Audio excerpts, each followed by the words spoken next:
Hello दोस्तों, तो आज हम समझने वाले हैं ऑरिफिस प्लेट मीटर। अगर आपने वेंचुरी मीटर की डेरिवेशन देख रखी है तो ये आपके लिए बहुत ही ज़्यादा इजी होने वाला है, ठीक है।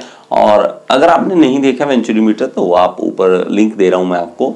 और बर्नौलीज थ्योरम, इसके लिए बर्नौलीज थ्योरम भी चाहिए। तो दो चीज़ें आपको पता होनी चाहिए।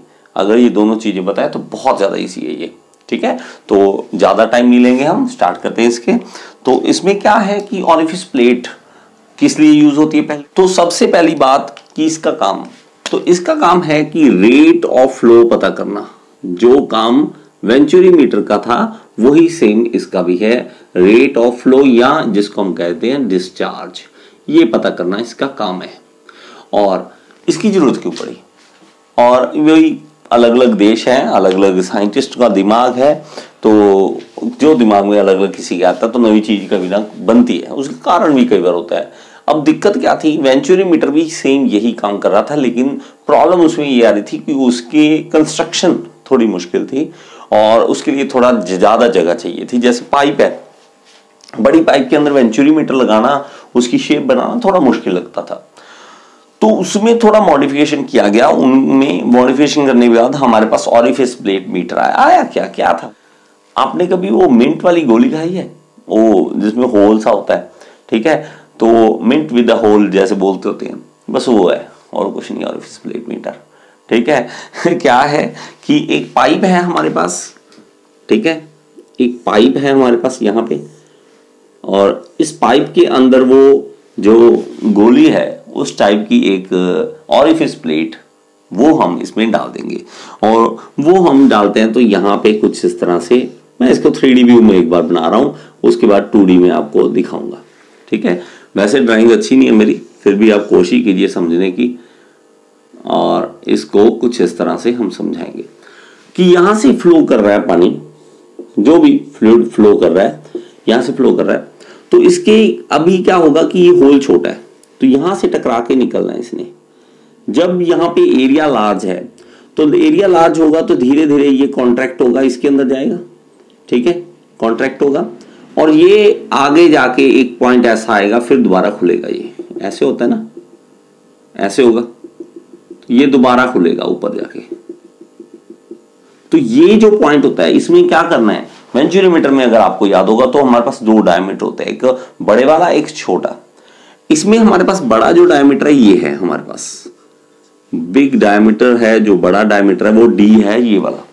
इसमें छोटा डायमीटर है ये वाला, लेकिन इसमें एक थोड़ा सा ट्विस्ट है कि हम ये वाला डायमीटर यहां वाला नहीं लेते, यहां वाला डायमीटर नहीं लेते, इसका एरिया नहीं लेते, क्योंकि एरिया क्या होता है π/4 d स्क्वायर। गोल वाली पाइप की बात कर रहा हूं। इसमें हमारे पास ये था, इसको हम डी ले लें तो ये वाला नहीं लेना, हमने कहां का लेना, यहां का डायमीटर, जहां पे पानी मिनिमम हो जाता है, जहां पे जाके इकट्ठा हो जाता है, मिनिमम एरिया हो जाता है वहां पे। और इसका नाम भी स्पेशल दे दिया है, वीना कॉन्ट्रैक्टा, लेकिन वीना कॉन्ट्रैक्टा उसने नाम दे दिया। और ये जो नाम दिया ये कई बार आ जाता है कि वीना कॉन्ट्रैक्टा क्या होता है, वीना कॉन्ट्रैक्टा की कहां पे बनता है, तो ये मेरे भाई ऑरिफिस प्लेट मीटर में बनता है, बस इतनी सी बात समझ लो, ठीक है। और हमारे पास बर्नौलीज थ्योरम में आपके पास 2 पॉइंट चाहिए होते हैं हमें, तो हम क्या करेंगे, एक पॉइंट लेंगे यहां पर, 1 पॉइंट लेंगे ओपन में यहां पे जब बड़ा डायमीटर है, और 2 पॉइंट लेंगे यहां पे, 1 पॉइंट 2 पॉइंट। और इसके अंदर हम क्या करेंगे, 2 तरीके हैं। एक तरीका क्या है कि हमारे पास ये सीधी पीजोमीटर लग सकता है, यहां पे भी और यहां पे भी पीजोमीटर लग सकता है, जैसे कि सेम वेंचुरी मीटर में लगा था। और दूसरा क्या है कि यहां पे यूट्यूब मैनोमीटर भी लगा सकते हैं, यूट्यूब मैनोमीटर, डिफरेंशियल मैनोमीटर, यहां पे भी ये पीजोमीटर, कोई भी लगा सकते हो, कोई दिक्कत नहीं है। अलग अलग थोड़ी सी कैलकुलेशन ज्यादा नहीं है, लेकिन इसको समझ लो क्या हो क्या रहा है।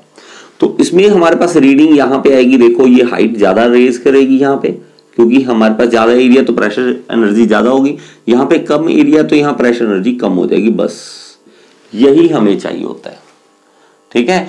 ये हाइट मान लेते हैं h1 है और ये वाली हाइट h2 है मान लेते हैं, ठीक है, समझ रहे हो, h2 हाइट है।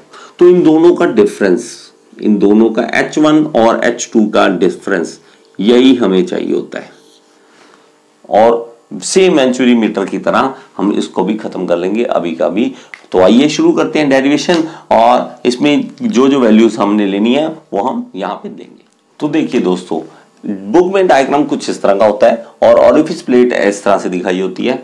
तो हमारे पास क्या होगा कि हेड का डिफरेंस आएगा और यहाँ पे वीना कॉन्ट्रैक्ट आएगा, ये डायमीटर जो भी होगा। अब यहाँ का डायमीटर तो निकाल नहीं सकते ना कि हमारा पानी इकट्ठा हो रहा है कहीं पे, हम लेके जा अब पाइप के अंदर जाएंगे और जो माइक्रोमीटर लेके जाएंगे, तो ऐसा तो हो नहीं सकता। तो हम ये एक रफ आइडिया क्या है, यहाँ का जो भी डायमीटर होगा हम यहाँ का हाफ ले लेंगे उसका, ठीक है। तो हम उससे एरिया पता कर सकते हैं कि एरिया को शुरू करते हैं। पहले हम अप्लाई करेंगे बर्नौलीज थ्योरम।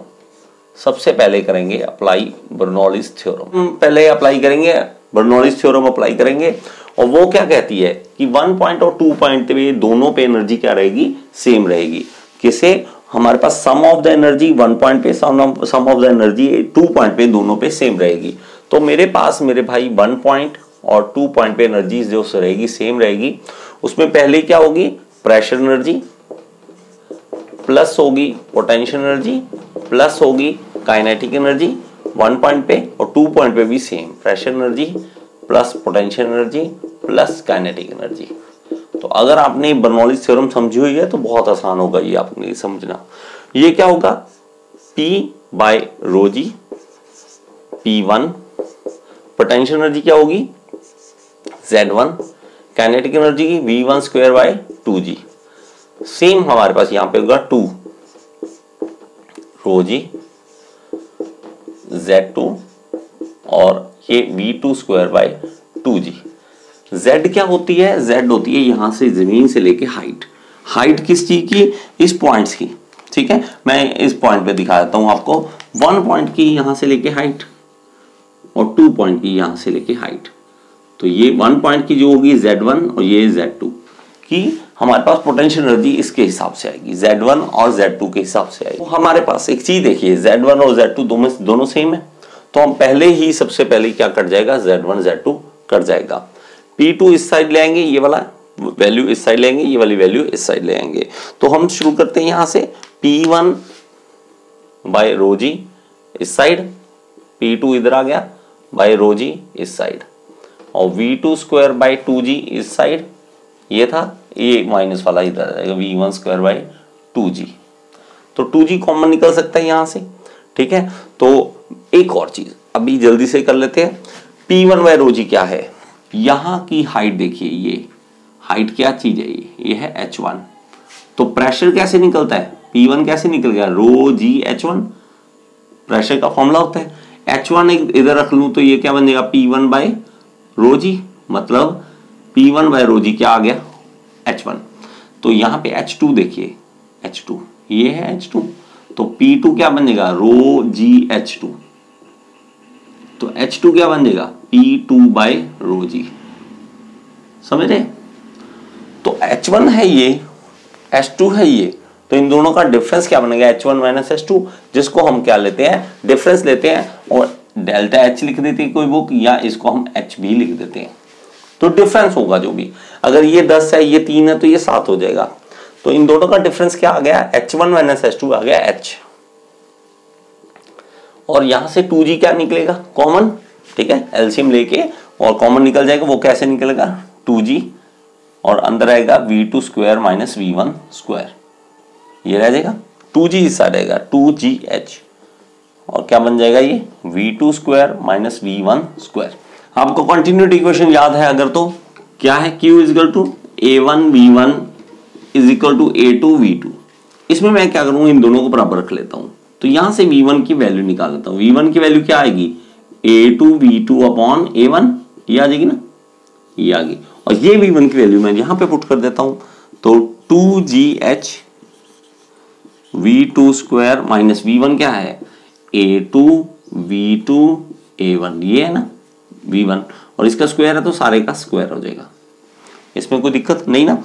तो V2 यहां से कॉमन निकल सकता है दोनों में से, तो V2 स्क्वायर कॉमन निकल जाएगा, अंदर क्या रहेगा यहाँ पे 1 माइनस, यहाँ पे रहेगा A2 का स्क्वायर और नीचे रहेगा A1 का स्क्वायर, और यहाँ पे आ गया 2GH। यहां तक हो चुका है। इसके बाद हम यहाँ पे कर लेते हैं, तो V2 एक साइड रख दें, V2 स्क्वायर एक साइड रख लिया यहाँ पे, इस सारे को नीचे ले जाएंगे तो हमारे पास 2GH डिवाइड में क्या आ जाएगा, ये सारा आ जाएगा। तो यहाँ पे इसका देखिए एलसीएम को इस साइड ले जाए, कोई दिक्कत तो नहीं, ठीक है, यहाँ बाद में करके दिखाऊं। तो यहाँ पे कर लेते हैं A1 स्क्वायर एलसीएम आ जाएगा यहाँ पे, A1 स्क्वायर इधर चला जाएगा, A1 square minus A2 square. और कई बार कहोगे सर ये करना क्यों, ऐसा क्यों करना है? अरे मेरे भाई उसने कान इसी तरह से पकड़ा है, इधर से जाके ही पकड़ा है, ठीक है। तो इसको चाहे आप रेक्टिफिकेशन कह लो कि ऐसा करना पड़ेगा। अगर आपके पास कोई आइडिया, आप कहते हो नहीं नहीं डेरिवेशन मैं तो इससे कर सकता हूँ, आप तो कर सकते हो, लेकिन जो टीचर चेक करने वाला वो कर सकता है, ये भी प्रॉब्लम है। क्योंकि उन्हें, मैं बुराई नहीं करूंगा, लेकिन बहुत सारे ऐसे टीचर हैं जिन्होंने सिर्फ बुक में से देखा हुआ है, तो हम कुछ नहीं कर सकते, ठीक है। अगर आपके पास कोई आइडिया है कि इस तरह से डेरिवेशन कर सकते हैं, उस तरह से भी हो सकती है, कोई दिक्कत नहीं है। 100 तरीके होते हैं चीजों के, ठीक है, लेकिन हमारे पास अभी तक यही है तो हम ये कर रहे हैं। इसलिए A1 स्क्वायर है जो वो ऊपर चला जाएगा, ये V2 स्क्वायर, ये A1 स्क्वायर ऊपर चला जाएगा, 2GH A1 स्क्वायर अपॉन, यहां पे क्या रहेगा नीचे, A1 square minus A2 square. तो ये अंडर रूट ले जाएंगे इधर, मैं इसको चेंज कर देता हूं, स्क्वायर इधर आके क्या बन जाएगा, अंडर रूट, और ये वाला अंडर रूट इस स्क्वायर से कट जाएगा तो ये बाहर आ सकता है A1। तो V2 क्या आ गया, A1 बाहर निकल चुका है, अंदर क्या रहेगा अंडर रूट में 2GH A1 square minus A2 square, ये रह गया। अब बताइए, देखिए Q क्या होता है, Q होता है A1 V1 equal to A2 V2, तो A2 V2 के बराबर कर लेता हूं। तो A2 हमारे पास यहां पे, V2 क्या है, ये सारा मैं लिखता हूं A2 A1 under root 2GH upon A1 square minus A2 square. तो ये क्या आ गया, Q, और यही फॉर्मूला होता है जो हमें चाहिए होता है, और सेम वेंचुरी मीटर की तरह ही है। और H क्या था, सिर्फ हमारे पास उन दोनों का हेड का डिफरेंस। एरिया A क्या है, A2 क्या है, वो वीना कॉन्ट्रैक्टा वाले एरिया, A1 क्या है, बड़ा पाइप का एरिया जो π/4 d स्क्वायर से निकल सकता है इजी से, 2G क्या 9.8, A1 A2 सेम, वैसे सिर्फ H रहेगा। और जिसको कुछ भी नहीं पता ना इसके बारे में, और फिर प्लेट मीटर क्या है कि मैं सर जॉब पे कैसे देखूं, सिर्फ आपने हाइट देखनी है, और हाइट देख के ही फॉर्मूला में पुट कर देना और आंसर आ जाएगा। कितना इजी है यार।